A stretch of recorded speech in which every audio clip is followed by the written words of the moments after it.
दोस्तों स्वागत है आपका मेरे यूट्यूब चैनल फार्मेसी स्टडी में। आज बात करेंगे दोस्तों साइज सेपरेशन की, यानी जो भी प्रोडक्ट का हमने साइज को रिडक्ट किया था, ठीक है, उसके साइज को अलग अलग भागों में डिवाइड करना ही क्या है, साइज सेपरेशन है। ठीक है, तो साइज सेपरेशन क्या होता है दोस्तों? एक प्रोसेस होती है in which particle of required size are separated from the unwanted और डिफरेंट साइज पार्टिकल्स। ठीक है, यानी जिस प्रकार के पार्टिकल्स की रिक्वायरमेंट है, ठीक है, उन्हें अनवांटेड या डिफरेंट सेट ऑफ पार्टिकल से क्या करना है, अलग करने की क्या एक प्रोसेस है। ठीक है, जो साइज सेपरेशन है दोस्तों, ठीक है, इसका दूसरा नाम जो होता है इसे सीविंग भी बोलते हैं। ठीक है, यानी छानने की प्रक्रिया एक प्रकार से बोल सकते हैं, शिफ्टिंग बोलते हैं और क्या बोलते हैं, स्कैनिंग बोलते हैं। ठीक है, ये जो टेक्निक होती है साइज सेपरेशन की, ठीक है, ये बेस्ड होती है फिजिकल डिफरेंस, किस वक्त होती है, जो भौतिक डिफरेंस होता है बिटवीन द पार्टिकल्स। ठीक है, पर जो जितने भी हमारे पास पार्टिकल्स हैं, ठीक है, उनमें जितने भी फिजिकल डिफरेंस होते हैं उस पर डिपेंड करता है। फिजिकल डिफरेंस बोले तो जैसे साइज हो गया, शेप हो गया और डेंसिटी हो गया। यानी इसमें हम क्या करते हैं, प्रोडक्ट को उनके साइज के हिसाब से, शेप के हिसाब से और डेंसिटी के हिसाब से क्या करते हैं, अलग करते हैं। ठीक है दोस्तों, तो साइज सेपरेशन क्या है, एक प्रोसेस है जिसमें हम क्या करते हैं, रिक्वायर्ड साइज के पार्टिकल्स को अलग करते हैं अनवांटेड या डिफरेंट साइज ऑफ पार्टिकल से। इसका दूसरा नाम है आपका सीविंग, शिफ्टिंग या स्कैनिंग के नाम से भी इसे जानते हैं। ठीक है, और ये जो पूरा का पूरा साइज सेपरेशन होता है डिपेंड करता है फिजिकल डिफरेंस, ठीक है, बिटवीन द पार्टिकल्स। ठीक है, पार्टिकल्स के बीच में जो फिजिकल डिफरेंस होता है ये उस पर डिपेंड करता है। फिजिकल डिफरेंस जैसे साइज, अलग अलग साइज के प्रोडक्ट को अलग अलग कर देगा। ठीक है, जो अलग अलग शेप के होंगे, ठीक है, साइज जैसे कोई एक जैसे साइज के हैं उनको एक साथ कर दिया। शेप कोई गोलाकार है, कोई चौकोर है, ठीक है, उस प्रकार को अलग अलग कर दिया। डेंसिटी किसी का आयतन किस हिसाब से है, ठीक है, उस हिसाब से इनको क्या कर देते हैं, अलग अलग करने की जो प्रक्रिया से बोलते हैं साइज सेपरेशन। ठीक है, कुछ ऑफिशियल स्टैंडर्ड दिए गए हैं दोस्तों पाउडर के लिए। ठीक है, ऑफिशियल स्टैंडर्ड फॉर पाउडर्स। ठीक है, पाउडर के लिए कुछ ऑफिशियल स्टैंडर्ड हैं, जैसे ग्रेड ऑफ पाउडर, पाउडर को जो है वो अलग अलग ग्रेड में क्या किया है, डिवाइड किया गया है।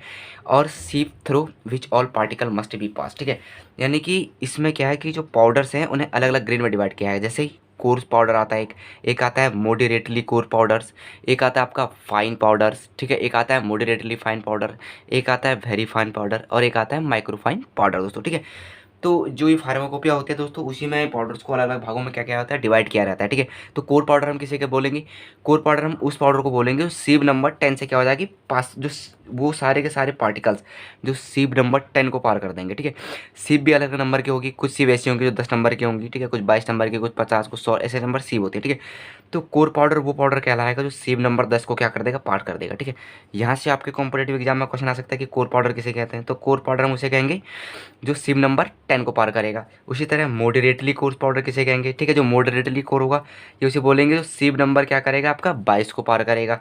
उसी तरह मॉडरेटली फाइन पाउडर किसे कहेंगे, जो सिम नंबर 44 को पार करेगा। फाइन पाउडर किसे कहते हैं, कई बार एग्जाम में आ जाता है कि फाइन पाउडर किसे कहते हैं, तो फाइन पाउडर उसे कहते हैं जो छन्नी नंबर 44 को उससे पार हो जाएंगे, जितने भी पार्टिकल्स छन्नी नंबर 85 से पार हो जाएंगे, ठीक है, उन्हें हम बोलेंगे fine powder.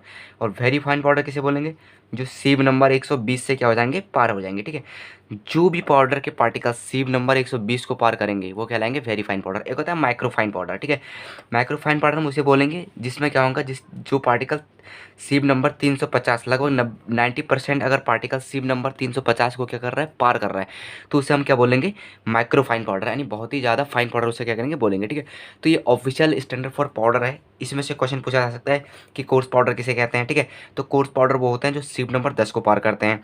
Moderately core powder किसे कहते हैं, जो सीब नंबर 22 को पार करते हैं। मॉडरेटली फाइन पाउडर किसे कहते हैं, जो सीब नंबर 44 को पार करेंगे। फाइन पाउडर किसे कहेंगे, जो सीब नंबर 85 को 85 को पार करेंगे। वेरी फाइन पाउडर किसे कहेंगे, जो सीब नंबर 120 को पार करेगा।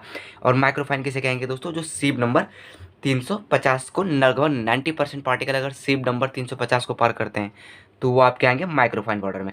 ठीक है दोस्तों, तो साइज जो सेपरेशन होता है जनरली वो सीविंग द्वारा ही किया जाता है, जिसे हम छन्नी कहते हैं, उसी के द्वारा किया जाता है। ठीक है, तो जनरली क्या होता है, जो मैकेनिकल सीविंग मेथड होता है उसी का हम यूज़ करते हैं।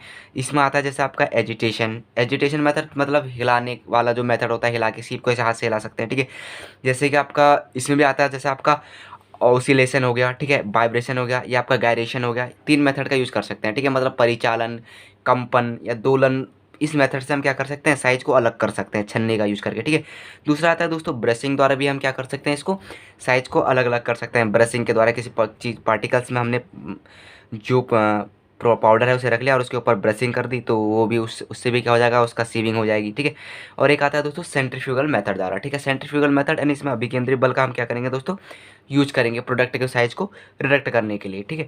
अब इसी से रिलेटेड एक चीज़ और आती है जो जनरली एग्जाम में पूछा जाता है कि size separation basing on sedimentation theory, ठीक है। कई बार ऐसा पूछा जा सकता है कि सेडिमिनेशन थ्योरी किसने दी थी, ठीक है। तो सेडिमिनेशन थ्योरी किसने दी थी उसको हम देखते हैं स्टोक्स लॉ द्वारा, ठीक है। सेडिमिनेशन थ्योरी को हम किससे देखते हैं, जो साइज सेपरेशन होता है जो बेस्ड होता है आपका सेडिमिनेशन थ्योरी द्वारा, ठीक है।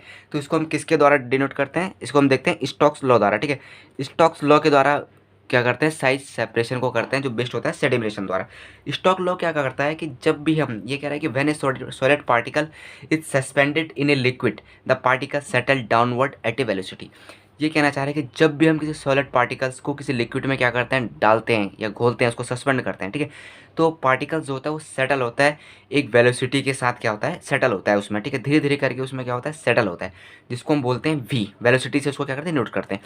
और इसी वेलोसिटी को क्या बोलते हैं दोस्तों, सेडिमिनेशन रेट बोलते हैं, ठीक है। इसके बारे में मैंने आपको अपने पहले की वीडियो में बताई थी कि कोई भी जो पार्टिकल्स है, ठीक है, उसका लिक्विड में बैठने की जो दर है, ठीक है, जैसे कोई पार्टिकल्स है उसका लिक्विड में बैठने की जो दर है उसी को उसका सेडिमिनेशन रेट करते हैं। अगर ये पार्टिकल्स हैं छोटे छोटे होंगे तो सेडिमिनेशन रेट क्या होगी, बहुत ही हाई होगी। जितने छोटे पार्टिकल्स सॉरी अगर ये पार्टिकल छोटे छोटे होंगे तो क्या होगा कि सेडिमिनेशन रेट जो होगा वो क्या होगा, बहुत ही कम होगा, क्योंकि पार्टिकल्स धीरे धीरे क्या होंगे, इसके तले में क्या होंगे, बैठेंगे। और जितने पार्टिकल्स बड़े बड़े होंगे तो सेडिमिनेशन रेट भी उतना ही क्या होगा, ज़्यादा होगा, ठीक है।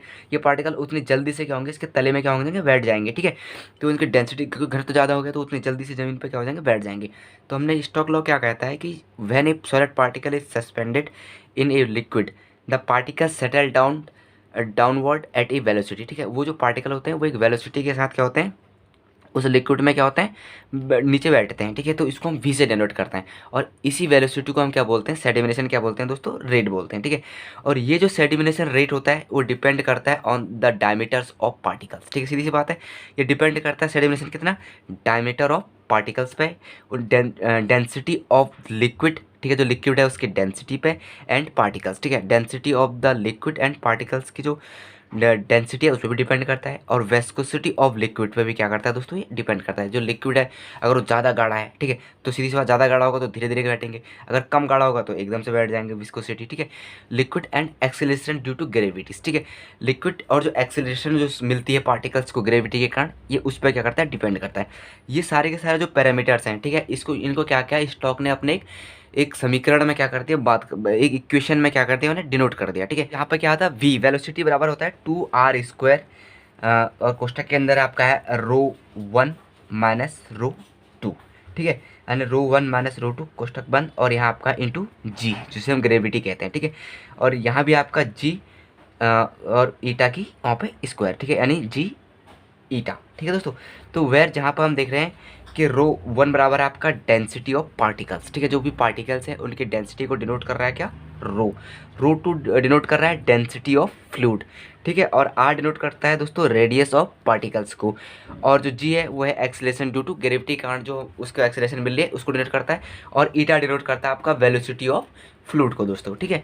तो ये इस लॉ के बारे में जनरली पूछा जा सकता है, अगर आप एज ए फार्मेसी स्टूडेंट है तो स्टोक्स लॉ के बारे में पूछा जा सकता है, ठीक है। या जो इसका इक्वेशन है स्टोक्स का, इसके बारे में पूछा जा सकता है, ठीक है, कि v बराबर क्या होता है, ठीक है। तो v बराबर होता है, यहाँ लिख दिया स्टोक्स लॉ और यहाँ मेंशन कर दिया v बराबर, तो हमें बताना चाहिए v बराबर होता है 2r² कोष्टक आपका ρ1 माइनस ρ2 कोष्टक बंद g अपॉन जी ईटा, ठीक है दोस्तों। तो जहाँ जहाँ पर आपका ρ1 है डेंसिटी ऑफ पार्टिकल्स, और आपका ρ2 है आपका डेंसिटी ऑफ फ्लूइड, ठीक है, और r है आपका रेडियस ऑफ पार्टिकल्स, और जी आपका एक्सेलरेशन ड्यू टू ग्रेविटी, और अब ईटा आपका वेलोसिटी ऑफ दोस्तों फ्लूइड, ठीक है। तो स्टोक्स लॉ क्या करता है, ये बताता है size separation based on sedimentation of theory दोस्तों, ठीक है। तो साइज सेपरेशन क्या है, अलग अलग प्रकार के पार्टिकल्स को अलग, जिस प्रकार के हमें पार्टिकल चाहिए उसमें से क्या करना है, अलग करना है, वही साइज सेपरेशन है। इसके लिए जनरली हम सीविंग का यूज़ करते हैं, छन्नी का यूज़ करते हैं। इसका दूसरा नाम है सीविंग, शिफ्टिंग, स्क्रीनिंग। और इंपॉर्टेंट टॉपिक्स यह था कि कोर पाउडर किसे कहते हैं, तो कोर्स पाउडर वो होता है जो सीब नंबर 10 से पार हो जाए, और आपका मॉडरेटली कोर्स होगा जो सीब नंबर 22 से पार होगा, मॉडरेटली फाइन होगा जो सीब नंबर 44 से पार होगा, और फाइन पाउडर वो होगा जो सीब नंबर 85 से पार होगा, और वेरी फाइन पाउडर वो होगा दोस्तों जो सीब नंबर 120 से पास होगा, और माइक्रोफाइन होगा दोस्तों जो सीब नंबर 350 से पास होगा, ठीक है। तो ये जो इसमें है दोस्तों, ये बहुत ही क्या है, इंपॉर्टेंट टॉपिक है, जिससे आपका कॉम्पिटिटिव एग्जाम में आपसे पूछा जा सकता है, ठीक है। या सीब नंबर 22 यहाँ पूछ लेगा, सीब नंबर 22 और इधर ऑप्शन दे देगा course powder, moderately fine powders या मॉडरेटली कोर पाउडर या फाइन पाउडर। तो हमें पता होना चाहिए कि सिप नंबर 22 मतलब है मॉडरेटली कोर पाउडर दोस्तों। ठीक है दोस्तों, कल की वीडियो में हम बात करेंगे दोस्तों साइक्लोन सेपरेटर की। तब तक के लिए धन्यवाद दोस्तों।